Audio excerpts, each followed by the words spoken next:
ತಹಶೀಲ್ದಾರ್ ಅವರು ನಮ್ಮ ಶಿವಕುಮಾರ್ ಬೀರದಾರ್ ಅವರ ನೇತೃತ್ವದಲ್ಲಿ ನಮ್ಮ ಗ್ರಾಮಾಡಳಿತ ಆರೈಸಿತು ಮೀಟಿಂಗ್ ಕರೆದಿದ್ವಿ. ಅದರಲ್ಲಿ ಮೈಸೂರು ಸಕ್ಕರೆ ಕಂಪನಿಯ ಆಸ್ತಿಯ ಸಂಬಂಧ ಮತ್ತು ಅದನ್ನು ಕಾರ್ಖಾನೆಯ ಸುಪರ್ದಿಗೆ ತಗೊಳ್ತಕ್ಕಂಥ ಸಂದರ್ಭಕ್ಕೆ ಸುದೀರ್ಘವಾಗಿ ಚರ್ಚೆ ಮಾಡಿ ನಮ್ಮೆಲ್ಲ ಆರೈಸಿಗೆ ಒಂದು ಸೂಚನೆ ಕೊಡ್ತೀವಿ. ಮುಂದಿನ ಸಭೆಯಲ್ಲಿ ನಾವು ಇರ್ತಕ್ಕಂಥ RTCನ ಕೊಡ್ತೀವಿ. RTCನಲ್ಲಿ ಯಾವುದೋ ಅವ್ರಿಗೆ ಕ್ರಮಬದ್ಧವಾಗಿ ಕಾನೂನುಬದ್ಧವಾಗಿ ಹರಾಜು ಮೂಲಕನೋ ಸಾಗುವಳಿ ಚೀಟಿ ಮೂಲಕನೋ ರಿಜಿಸ್ಟರ್ ಮಾಡ್ಕೊಂಡ್ರೆ ಆ ಮಾಹಿತಿ ತಗೊಂಡು ಉಳಿದಂಥ ಸಂದರ್ಭದಲ್ಲಿ ಯಾವುದು ಅನಧಿಕೃತವಾಗಿ ಅವರು ಪರಬಾರೆ ಮಾಡಿದ್ದಾರೆ ಅಥವಾ ಅನುಭವದಲ್ಲಿದ್ದಾರೆ ಅದಕ್ಕೆ ಸಂಬಂಧಪಟ್ಟಂಥ ಮಾಹಿತಿನ ಕೊಡಬೇಕು ಅಂತ ಹೇಳಿದ್ವಿ. ಆ ಪ್ರಕಾರ ನಾವೆಲ್ಲ ತಾಲೂಕಿನ ಮೈಸೂರು ಸಕ್ಕರೆ ಕಾರ್ಖಾನೆ ವ್ಯಾಪ್ತಿಯ BS ಎಲ್ಲ ಬಂದಿದ್ದಾರೆ. ಈಗ ಅವ್ರ ಜೊತೆ ಸುದೀರ್ಘವಾಗಿ ಚರ್ಚೆ ಮಾಡಿ ಅವ್ರಿಗೆಲ್ಲ ಮಾಹಿತಿ ಕೊಡ್ತೀವಿ.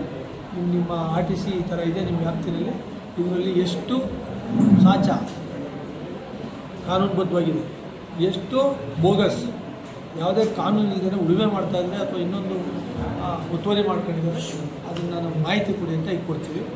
ಕಳೆದ ಮೇ 12ನೇ ತಾರೀಕಲ್ಲಿ ನಾವು ಮಾತಾಡಿದ್ವಿ.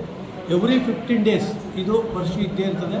ನಮ್ಮ ತಹಸೀಲ್ದಾರ್ ಅವರ ನೇತೃತ್ವದಲ್ಲಿ ಮತ್ತು ನಮ್ಮ ಉಪವಿಭಾಗಾಧಿಕಾರಿಗಳು ಕೂಡ ಬರ್ತಾರೆ ಸಭೆಗೆ ಅವರ ನೇತೃತ್ವದಲ್ಲಿ.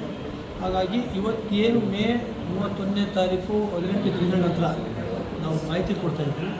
ಉಳಿದದ್ದನ್ನು ಜೂನ್ 15 ಆಚೆ ಕೊಟ್ಟು ಯಾವುದೋ ಒರಿಜಿನಲ್ ಅತಿಕ್ರಮಣ ಆಗಿದೆ ಅನ್ನುವಂಥ ಮಾಹಿತಿನ ನಾನು ಪ್ರೆಸ್ ಕ್ಲಬ್ಗೆ ಬಂದು ಅನೌನ್ಸ್ ಮಾಡ್ತೀನಿ.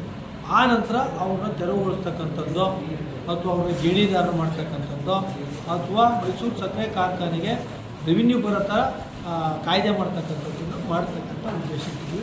ಏನಿಯೋ ಎಷ್ಟು ಸಾಧ್ಯ ಅಷ್ಟು ಬೇಗ ನಮ್ಮ ತಾಲೂಕು ಮುಖ್ಯಸ್ಥರ ನೇತೃತ್ವದಲ್ಲಿ ಅದಷ್ಟು ಬೇಗ ಮುಗಿಸಿ ಕಾರ್ಖಾನೆ ಆಸ್ತಿನ ಸುಪ್ರತಿಷ್ಠವಾಗಿ ಪ್ರಯತ್ನ ಮಾಡ್ತೀವಿ.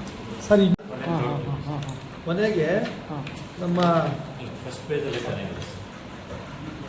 439 ಎಕರೆ 439 ಎಕರೆ ಈಗ ರನ್ನಿಂಗ್ RTC ಇದ್ದಾವೆ. ಬಹುಶಃ ಇನ್ನೂ ಹೆಚ್ಚಿರ್ಬೋದು ಅಂತ ಅನ್ಕೋತೀನಿ. ಈ 439 ಎಕರೆನಲ್ಲಿ ಎಷ್ಟು ಕ್ರಮಬದ್ಧವಾಗಿದೆ ಅಥವಾ ಎಷ್ಟು ಕ್ರಮ ತಪ್ಪಿದೆ ಅನ್ನುವಂಥದ್ದನ್ನ ಟ್ರೇಸ್ ಔಟ್ ಮಾಡೋಕ್ಕೆ ನಾವು ಕರೆದಿದ್ದೀವಿ. ಮುಂದೆ ಚರ್ಚೆ ಪ್ರಾರಂಭ ಮಾಡ್ತೀವಿ. ಈ ಮಾಹಿತಿಯನ್ನು ಕೊಡ್ತಾಯಿದ್ದೀವಿ. ಬಹುಶಃ 6:30 6:45 ಸಭೆ ಮುಗಿತದೆ ಅಂತ ಕಾಣುತ್ತೆ. ಆ ನಂತರ ಮಾತಾಡ್ತೀವಿ. Thank you sir.